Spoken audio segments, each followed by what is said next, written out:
आज यहाँ पे आए हुए सभी भाइयों बहनों, माताओं, बुजुर्गों, बच्चों,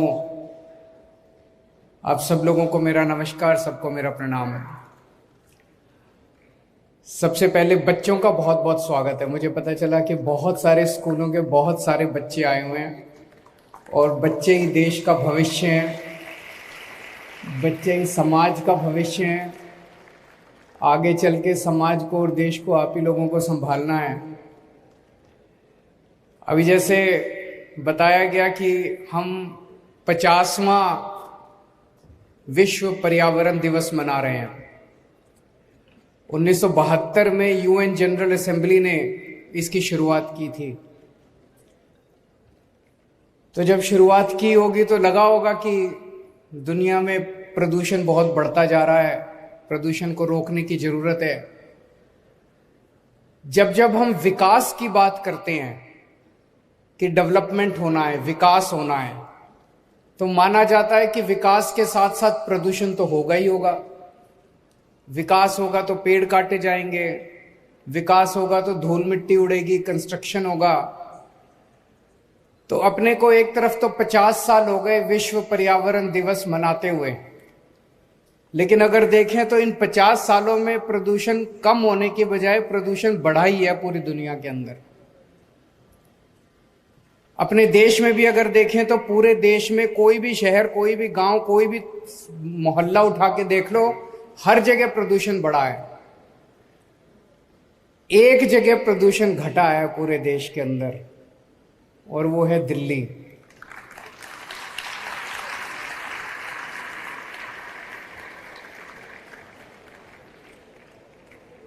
पिछले 8 साल के अंदर दिल्ली में विकास की गति कम नहीं हुई है, विकास खूब तेजी से बढ़ रहा है। स्कूल बन रहे हैं, अस्पताल बन रहे हैं, सड़कें बन रही हैं, फ्लाईओवर बन रहे हैं, सब कुछ हो रहा है, हर चीज हो रही है। लेकिन प्रदूषण बढ़ने की बजाय प्रदूषण कम हुआ है।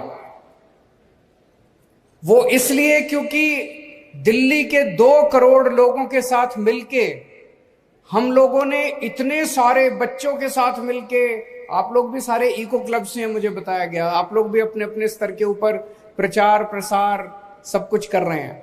हम सब लोगों ने मिलके दिल्ली के अंदर विकास की गति कम नहीं होने दी, लेकिन साथ साथ प्रदूषण को कम किया है। अगर मैं केवल ऐसे ही कह दूं तो आपको लगेगा केजरीवाल झूठ बोल रहा है।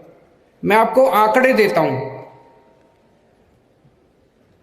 2016 के मुकाबले 2022 में हम PM 2.5 और PM 10 कहते हैं ना, 2 तरह का प्रदूषण होता है। PM 10 मोटे पार्टिकल्स होते हैं, PM 2.5 महीन पार्टिकल्स होते हैं जो प्रदूषण के होते हैं हवा के अंदर।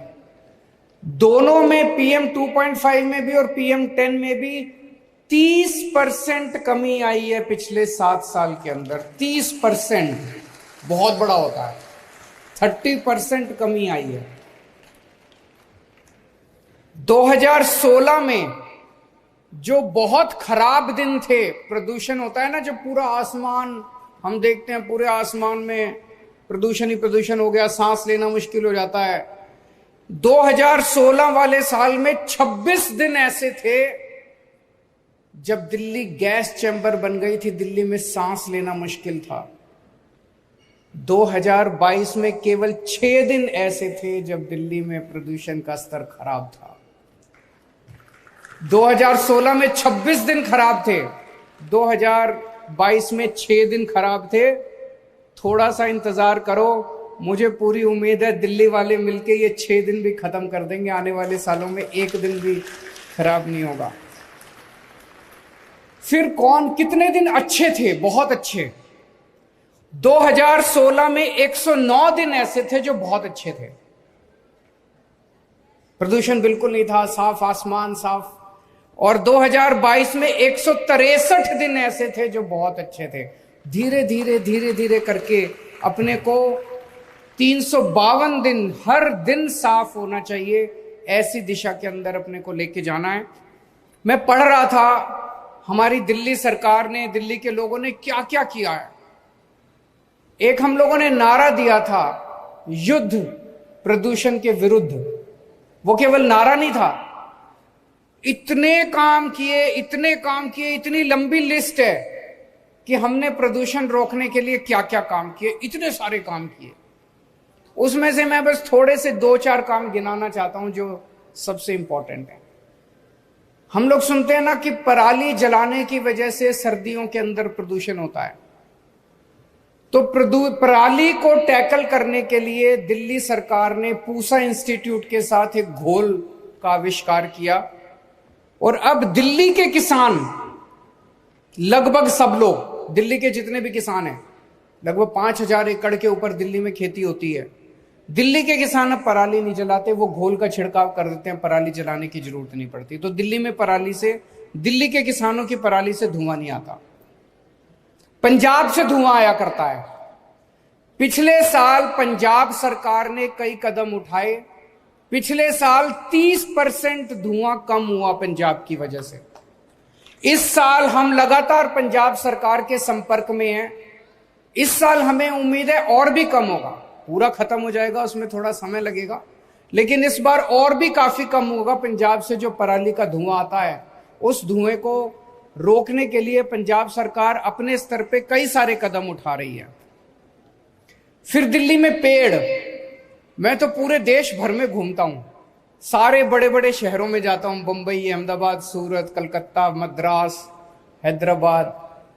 सबसे ज्यादा पेड़ आपको, सबसे ज्यादा हरियाली दिल्ली के अंदर दिखाई देती है। इतना हरा भरा शहर है हमारा। पूरे देश में हर शहर के अंदर पेड़ कम होते जा रहे हैं, विकास होता जा रहा है, सड़कें बन रही हैं, बिल्डिंग बन रही है, पेड़ काटे जा रहे हैं, पेड़ कम हो रहे हैं। दिल्ली अकेला शहर है जहां पेड़ों की संख्या बढ़ती जा रही है। 2013 में दिल्ली की जितनी जमीन है उसका 20% भाग पेड़ों का था, उस पे पेड़ थे, ट्री कवर था। आज 20% से कम होने की बजाय 23% हो गया, 3% बढ़ गया पेड़ों का कवर। उसका कारण क्या है? हम लोग इतना हर साल इतने पेड़ उगाते हैं, इतने पेड़ उगाते हैं।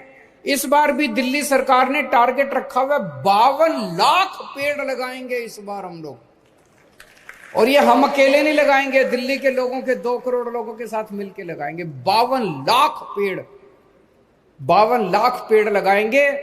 और हम ये भी देखते हैं, कई बार सरकारी कार्यक्रमों में आप देखते हो पेड़ लगाया, कोई ध्यान नहीं दिया, 10 दिन में पेड़ खत्म हो गया। ऐसा नहीं है।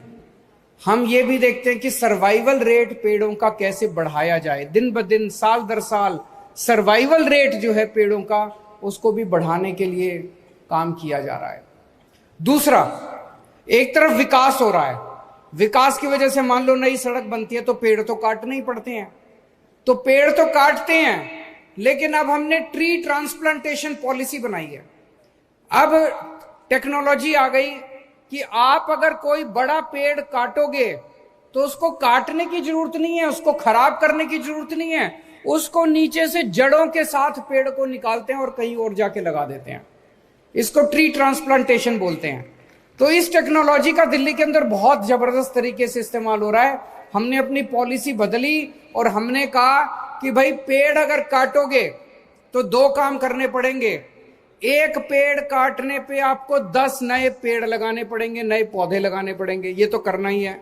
इसके अलावा जो पेड़ काटा उसको गिराना नहीं है, उसको जड़ों के साथ नीचे से उठा के कहीं और ले जाके लगाना है। इसकी वजह से हमारे पेड़ जो है पुराने कई पेड़ ऐसे होते हैं 2-2 साल 400 साल पुराने पेड़ हैं, वो तो एक बहुत बड़ी धरोहर है, हमारा एसेट है। उन पेड़ों को हम कैसे खराब होने दे सकते हैं? इसके अलावा जो इंडस्ट्रियल पोल्यूशन है, दिल्ली के अंदर जो इंडस्ट्रियल एरियाज थे वहां जो ईंधन इस्तेमाल किया जाता था उसका बहुत पोल्यूशन होता था। हमने सारा पोल्यूटिंग फ्यूल जो है वो खत्म कर दिया। अब पीएनजी इस्तेमाल होता है, पीएनजी से पोल्यूशन नहीं फैलता। तो इंडस्ट्रियल पोल्यूशन भी एक तरह से हम लोगों ने दिल्ली में खत्म कर दिया। और आईआईटी कानपुर के साथ मिलकर हमने एक नया टेक्नोलॉजी का आविष्कार किया है दिल्ली में।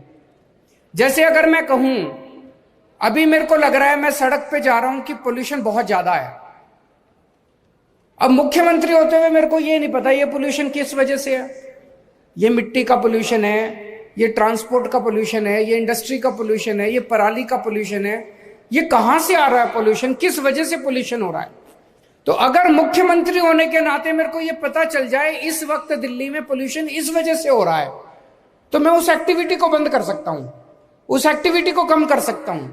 इसको कहते हैं real time basis, real time source apportionment, कि रियल टाइम बेसिस पे हमें पता चले, सरकार को पता चले कि इस टाइम पोल्यूशन किस वजह से हो रहा है।